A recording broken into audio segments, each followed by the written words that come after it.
Ladies and gentlemen, today in the CNA show we're going to talk about what happened in Chile 1 month ago. Today we have a special guest, Fabricio.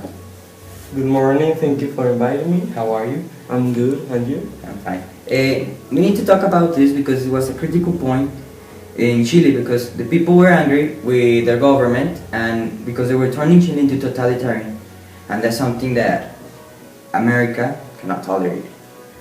This event lasted from 1917 to 1973, and if you don't know where Chile is, we left you some images with the exact location of Chile.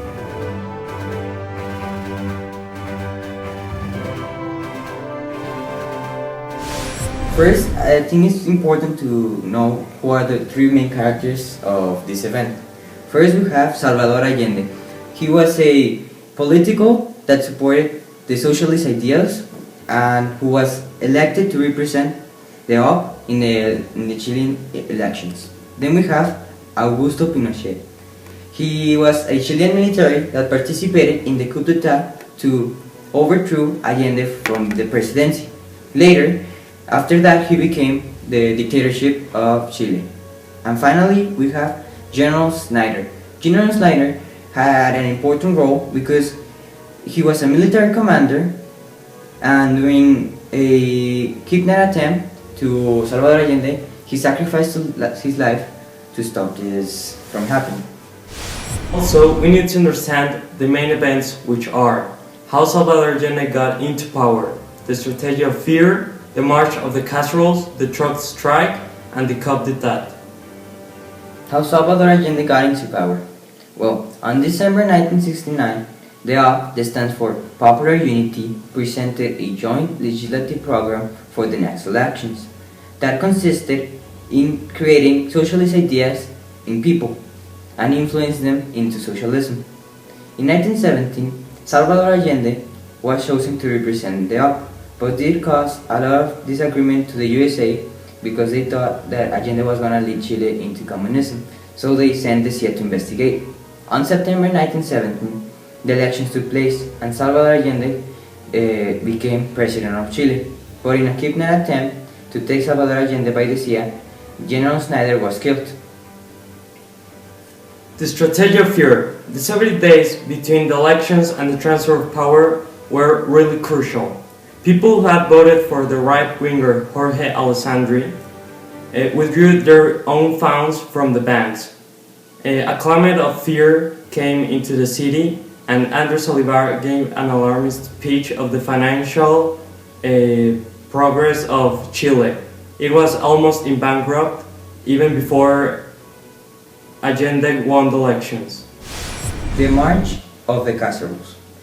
From 1971 to 1972, there was a very negative reaction by the people to the socialist ideas of the government of Salvador Allende because people didn't want to change the things in Chile. The March of the Casseroles was a protest in December 2, 1971 in Santia, when a group of women who were against the government of Salvador Allende and who were part of the neighborhood of Santiago marched to the capital of Chile with casseroles, Chilean flags, and young military soldiers. But unfortunately, the march was culminated by a confrontation with the police. But days later, the movement got back together and they overthrew Jose Torza, who was a minister, and they threw him from his charge. Before going to commercials, we have a special transmission from Vargas, who is all the way in Chile.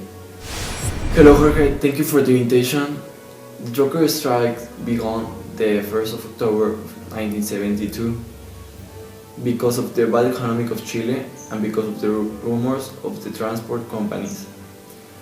The movement was led and organized by Leon Villarin. He counted with the support of the CIA, delivering daily resources to all the people. The movement finished the 2nd of November of 1972 with a new announcement of the new armed forces. Fernando, we're going back to you later so that you can tell us the consequences of this event. So now I'll explain the coup d'etat. On 29th of June, a group of 8 tanks of the regiment commanded by Commander Super entered the civic district and reached the Palacio de la Moneda. Before long, Super surrendered. General Prats went personally to disallow the rebellion, but there was no turning back from the actions that Super did. The UP required cleaning of the armed forces. The government continued cautiously while appointed to the new cabinet of clothing. On 27th of July, the DC required to Allende the formation of a military government. The same day, Homeland and Freedom through Radio Agriculture proposed the quitting of Allende. With this, the coup d'etat began. The armed forces of Patria and Libertad decreed a strike, as well as workers from the El Teniente mine, in combination with the National Party-controlled student federations. The capital became a battlefield between fatherland and freedom, MIR and the police. On September 11, the Marine Infantry occupied the port of Valparaiso, while a regiment of infantry was heading toward the capital. Allende received this news and fled to the Palacio de la Moneda. After a time, the government was already overthrown. Knowing of this, Allende sent a tremendous message by broadcasters. I won't get out of the La Moneda. I won't give up my charge, and I will defend with my life the authority that the village has given to me. The same day, the palace was surrounded by tanks. Then Allende fell, wounded mortally. They found him lying on the sofa by a Chilean flag, defending what the people gave him. Thank you, Fabricio. Now we're going back to Fernando. The cause of the Allende's fall was the devaluation of the national currency and the hyperinflation of 250%. This all happened because the Buscovic plan didn't work. This plan didn't work because Chile didn't have enough resources for all the people. A consequence of this was that Chile became neutral.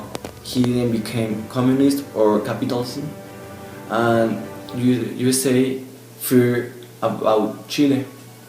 And the other one was the dictator of Pinochet. Fernando. My name is Jorge, and this was the CNN News. Yeah.